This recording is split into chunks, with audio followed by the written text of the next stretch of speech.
Alden Richards, deadman na lang sa pinakakalat tungkol sa kanila ni Maine Mendoza.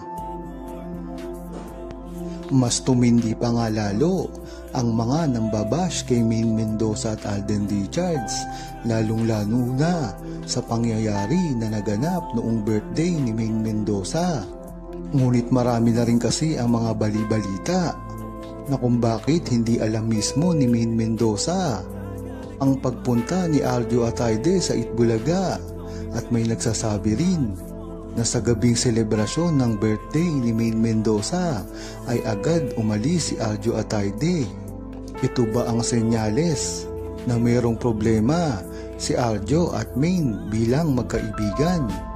At mayroon ding bali-balita na nagkausap si Maine Mendoza at Alden Richards noong gabing iyon. Talagang nagkakatugma-tugma ang pangyayari ngayon. Siguro nga ay may mga selosan na nangyari noong gabing iyon, kaya hindi maitatanggi ang mga nangyayari sa kanila ngayon.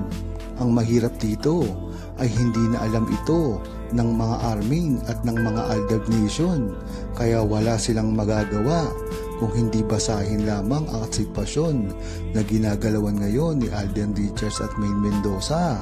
At ang mahalaga naman kasi sa Aldab Nation ay alam nito kung hanggang saan lang sila. Pag sila ay nasa tama ay talagang gagawin nila kung ano ang gusto nila. Kaya talagang kampante pa rin ang buong Aldab Nation ngayon dahil sa mga nangyayari. Talagang 100% ay pumapanig ang mga sitwasyon sa kanila.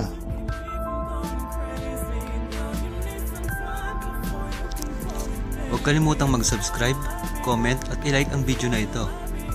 Thanks for watching!